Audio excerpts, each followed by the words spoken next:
Cooker விசில மறந்து உணவு வீணாகி போச்சா? இனி அந்த கவலையே வேண்டாம். வழங்குகிறோம் உலகின் முதல் விசில் கவுண்டர் குக்கர், புதிய அல்ட்ரா குரோனோ. அல்ட்ரா என்றால் ஆரோக்கியம். திமுகவில் இளம் ரத்தம் பாய்ச்சும் வகையில் புதிய விதிகளை அக்கட்சியின் தலைவர் ஸ்டாலின் உருவாக்கியுள்ளதால் 24 மூத்த மாவட்ட செயலர்கள் அதிர்ச்சியடைந்துள்ளனர். சட்டசபை தேர்தல் தோல்விக்கான காரணங்கள் குறித்து கள ஆய்வு குழுவும் மறுசீரமைப்பு குழுவும் ஆய்வு செய்து ஸ்டாலினிடம் அறிக்கைகள் அளித்துள்ளன. அதில் கட்சியில் இளைஞர்களுக்கு வாய்ப்பு வழங்கி மறுசீரமைப்பு செய்ய பரிந்துரைக்கப்பட்டுள்ளது. இதையடுத்து சென்னை ஆழ்வார்பேட்டையில் உள்ள ஸ்டாலின் வீட்டில் சில தினங்களுக்கு முன் கட்சியின் உயர்மட்ட நிர்வாகிகள் ஆலோசனை கூட்டம் 1 மணி நேரம் நடந்தது.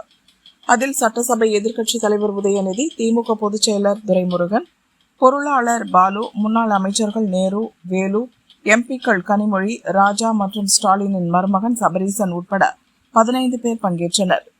கூட்டத்தில் எடுக்கப்பட்ட முடிவுகள் குறித்து நிர்வாகிகள் கூறியதாவது: 2 சட்டசபை தொகுதிகளுக்கு ஒருவர் வீதம் 117 மாவட்ட செயலர்கள் நியமிக்கப்பட உள்ளனர். குறிப்பாக 70 வயதுக்கு மேற்பட்டவர்களிடமிருந்து மாவட்ட செயலர் பதவி பறிக்கப்படுகிறது. ஒரே பதவியில் 3 முறைக்கு மேல் இருப்பவர்களும் மாற்றப்படுவர்.